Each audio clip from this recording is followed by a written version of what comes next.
नमस्कार मंडळी, मी स्वाती माझ्या यूट्यूब चॅनलमध्ये तुम्हा सर्वांचं अगदी मनापासून स्वागत करते। आपण मार्केटमधून फ्रोझन पोटॅटो स्माइली विकत घेतो आणि ते अगदी मस्त लागतात। पण हेच पोटॅटो स्माइलीज तुम्ही घरच्या घरी करू शकता आणि एकदा केलेले पोटॅटो स्माइलीज तुम्ही महिनाभर स्टोर देखील करून ठेवू शकता। हे पोटॅटो स्माइलीज करायला अगदी सोपे आहेत, चवीला अगदी भन्नाट लागतात, करायला अगदी सोपे आहेत आणि घरच्या घरी अगदी कमी किमतीमध्ये हे पोटॅटो स्माइलीज तयार होतात। चला तर मग चविष्ट कुरकुरीत असे पोटॅटो स्माइलीज बनवायला सुरुवात करू।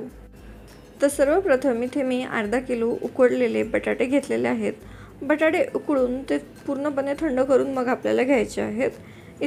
बटाट्यामध्ये एक्स्ट्राचं पाणी अजिबात असू नये। आता हे बटाटे आपण किसणीच्या साहाय्याने बारीक असे किसून घेऊया। काही वेळातच मस्त असे बटाटे किसून झालेले आहेत, तुम्ही बघू शकता। आता आपल्याला फक्त याच्यामध्ये दोन साहित्य घालायचे आहेत। पहिले तर चवीप्रमाणे मीठ आणि 2 मोठे चमचे कॉर्नफ्लॉवर घालून सर्व जिन्नस व्यवस्थित असे मिक्स करायचे। तुम्ही बघू शकता इथे मस्त असा गोळा तयार होतो पिठाचा। आता काय करायचं, एक चमचाभर तेल घ्यायचं, ते पोटॅटो स्माइलीजच्या मिश्रणावरती घालायचं आणि व्यवस्थित असं पीठ आपल्याला मळून घ्यायचं आहे। मस्त असं लवचिक असं पीठ मळून तयार आहे, तुम्ही बघू शकता। आता या पिठाचे आपण लागलीच पोटॅटो स्माइलीज बनवायला सुरुवात करू। तर पिठाचे सर्वप्रथम छोटे छोटे आपण गोळे तयार करून घेऊया। आता या गोळ्यांना आपल्याला एका पॉलिथिनवरती थोडंसं कॉर्नफ्लॉवर किंवा तांदळाचं पीठ घालून छान असं लाटून घ्यायचं आहे। अगदी हलक्या हाताने आपल्याला हे पोटॅटो स्माइलीजचं मिश्रण लाटून घ्यायचं आहे। जास्त जाडही नाही, जास्त पातळही नाही, मध्यम जाडीचं मी हे पोटॅटो स्माइलीजचं मिश्रण लाटून घेतलं आहे। आता एका वाटीच्या साहाय्याने आपण गोल अशा पुऱ्या कट करून घेऊ। इथे तुम्ही बघू शकता मस्त अशा पुऱ्या कट करून झालेल्या आहेत। आता स्माइलीजचा आकार देण्यासाठी सर्वात प्रथम आपण याचे डोळे बनवून घेऊ। इथे मी एका स्ट्रॉने डोळे बनवत आहे आणि एका चमच्याच्या साहाय्याने आपण त्याची मस्त अशी स्माइली देखील बनवून घेऊ। इथे तुम्ही बघू शकता मस्त अशी आपली ही पोटॅटो स्माइली तयार झालेली आहे। आता याच पद्धतीने तुम्ही सर्व पोटॅटो स्माइली करून घेऊ शकता। तर आता ही पोटॅटो स्माइली आपल्याला फ्रोझन करायची आहे। त्याकरता काय करायचं, याला पिठामध्ये मस्त असं कोट करायचं आहे।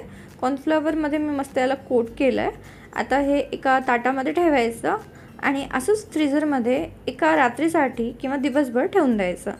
फ्रीझरमध्ये पोटॅटो स्माइलीज ठेवल्याने ती छान अशी कडक होतात, तुम्ही बघू शकता।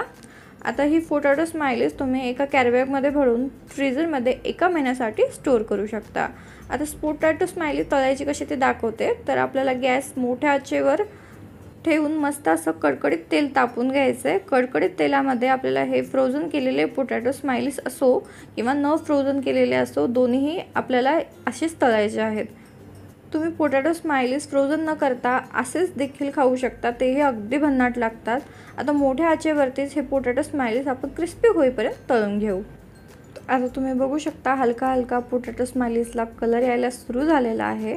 आता गॅस अजिबात लहान करायचा नाही, मोठ्या आचेवरतीच पोटॅटो स्माइलीज दोन्ही साईडने मस्त गोल्डन ब्राऊन होईपर्यंत आपण तळून घेऊया। आता इथे पोटॅटो स्माइलीज मस्त असे तळून झालेले आहेत। आता आपण याला काढून घेऊ आणि याच पद्धतीने सर्व पोटॅटो स्माइलीज आपण करून घेऊ।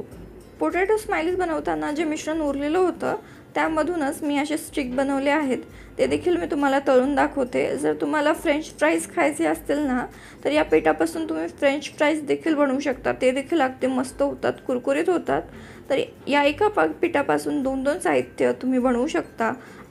घरच्या घरी अगदी कमी पैशामध्ये तुम्ही भरपूर असे पोटॅटो स्माइलीज आणि फ्रेंच फ्राईज बनवू शकता। तर एक वेळ हे कुरकुरीत घरच्या घरी केलेले चविष्ट फ्रेंच फ्राईज आणि पोटॅटो स्माइलीज नक्कीच करून बघा। कसे झाले कमेंट बॉक्सद्वारे आम्हाला कळवा। आजची रेसिपी आवडली असेल तर व्हिडिओला लाईक करा, तुमच्या फ्रेंड्स आणि फॅमिलीसोबत जरूर शेअर करा। चॅनलवर नवीन असाल तर चॅनलला सबस्क्राईब करा। लवकरच भेटूया अशाच एका नवीन रेसिपीसोबत। तोपर्यंतसाठी धन्यवाद।